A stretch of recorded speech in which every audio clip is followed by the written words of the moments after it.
Maybe you have heard my theme song. Today's episode, let's talk about this a bit because I think it's important. It's at the end of all my YouTube videos. It'll be the end of this video, among other things. In fact, I may put the whole song in this video for fun. Um, would it surprise you to know that it's not made by a machine? It's not made by AI. I hired and paid a human being to write it out of pocket, $500.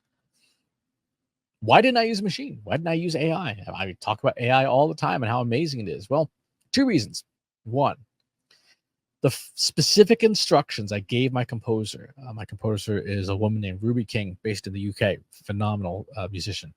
The instructions I gave were something that AI was not capable of doing at the time. I had a source song, and for those of you who've been following me since the very, very early days, you may remember my first podcast, the Financial Aid Podcast, that had music in it. It was Charlie Crow's Vegas Hard Rock Shuffle, which was licensed under what was at the time known as the PodSafe Music Network. My friend CC Chapman was a big part of that initial effort. That was run by a company called Podshow. That song was licensed to podcasters. If you were a member of the PodSafe Music Network, you could use that and not have to pay royalties and all that stuff on it. Technically, I could probably still use it because I am still doing a podcast and the song I'm using in podcasting, and I signed that original license, but Podshow is gone. That company just imploded and blew up like a decade ago.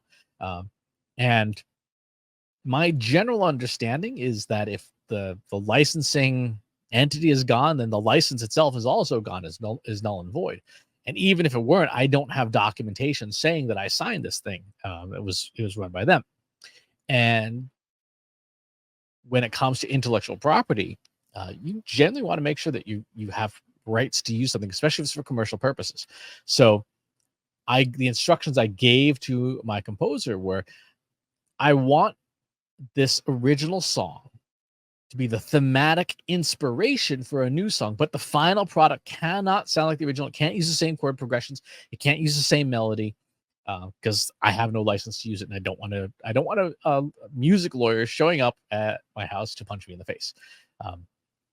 Fun sidebar: music and intellectual property. The music industry, I think, has probably the strictest protections of intellectual property for creators of any of the industries we know, because the music industry has been suing people left, right, and center for 50 years, and they're really good at it. And there's, unlike other forms of content creation, like writing, for example, writing is incredibly flexible. You can write in so many different genres and things. There's only so many ways you can make sounds that sound good.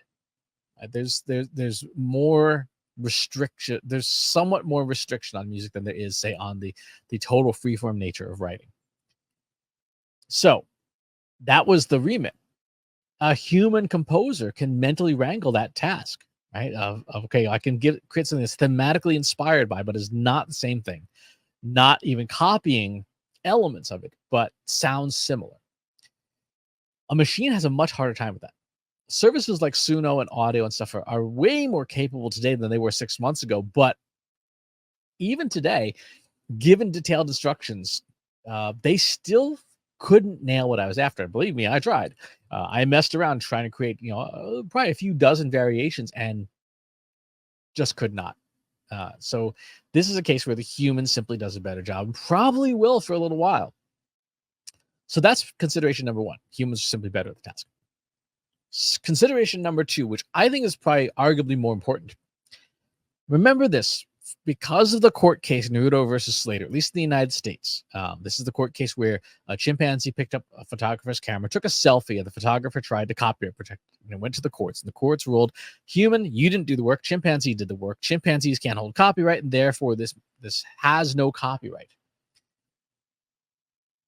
The natural extension of that legislation is that machine-made content cannot be copyrighted.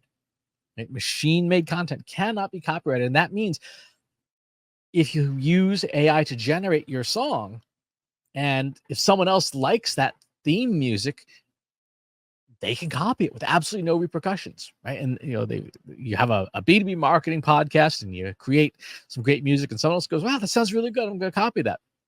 You can't do anything about it.